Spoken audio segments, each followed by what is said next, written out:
as much as we love Manila, may isang experience talaga na pinaka-hate natin. Walang iba kung hindi ang Traffic, pero kahit saan naman, may traffic.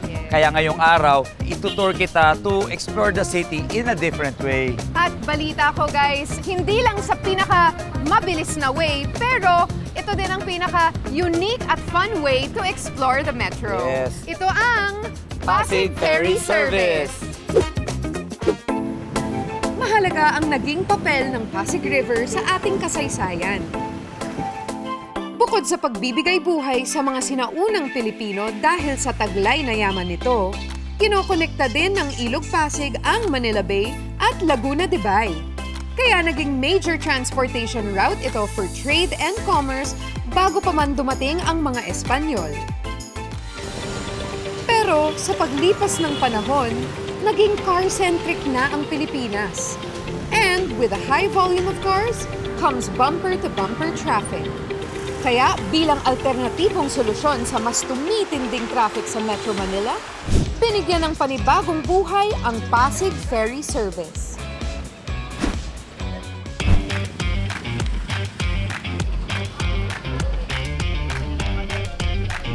Ayan, so syempre dito, safety first, kaya meron silang mga provided na life vest.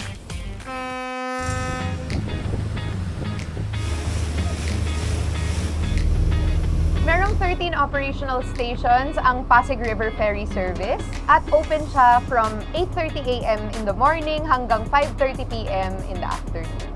Naalala ko pa yung time na yun kasi 90s kid ako. So naalala ko pa yung time na parang pag dumadaan kami sa Pasig River. Ibang-iba yung itsura niya compared to now. So nung 90s, nadeklara na siya na biologically dead. Pero syempre, dahil sobrang importante sa atin ang Pasig River, nagsagawa na ng mga rehabilitation yung government natin at ngayon, bumabalik na yung nawala niyang ganda noon. Out of the 13 operational stations ng MMDA o Metro Manila Development Authority sa Pasig River Ferry Service, 6 dito ang matatagpuan sa City of Manila. Ang Escolta, Loton, Quinta, PUP, Santa Ana at Lambingan. At lahat sila may kanya-kanyang iconic landmarks if you want to take a tour around Manila. Sa Lambingan Station, makikita ninyo ang Lambingan Bridge na siyang nagkokonekta sa Maynila at Mandaluyong City. Dito rin makikita ang F. Manalo Street, ang historical street para sa isa sa mga malalaking relihiyon sa Pilipinas. Moving upstream to Santa Ana Station, you can find the iconic Our Lady of the Abandoned Parish Church, na itinuturing na cultural heritage site ng Santa Ana. Alam mo ba, first time ko rin nakasakay dito. Same. Kaya nga, ito yung magandang ma-experience. Iba nating kababayan yung kung gusto mo naman ma-experience yung Manila at makita mo na malinis-linis na rin ang Pasig River natin. Next stop, PUP Station. This station provides a hassle-free and convenient commute para sa mga estudyante ng Polytechnic University of the Philippines. After PUP Station, you can enjoy a scenic view of the Malacanang. Just a reminder, bawal ang pagkuha ng anumang photo at video ng palasyo. For security purposes ito, lalo't dito naninirahan ang Pangulo ng ating bansa. At konting throwback, ang larawan ng Malacanang sa likod ng lumang 20 pesos ang mismong view ng palasyo na makikita ninyo as you ride the ferry. Nahanap nyo ba noon si Batman sa likod ng 20 pesos? Ako kasi, oo. Kung saan, kami na lang ng mga batang 90s ang nakakaalam.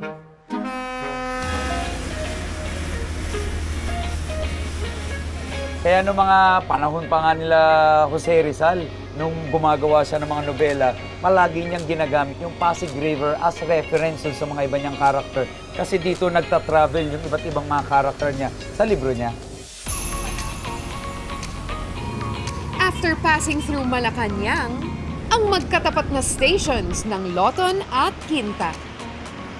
Quinta provides you a direct stop and access sa Quiapo Church and the many shops and markets around the area. From Loton naman, nariyan ang Manila Post Office. Manila City Hall, at Liwasang Bonifacio, just to name a few. And for the last stop, Escolta. From here, madali nyo nang mapupuntahan ang Binondo Church, Chinatown, at syempre ang napakagandang Jones Bridge.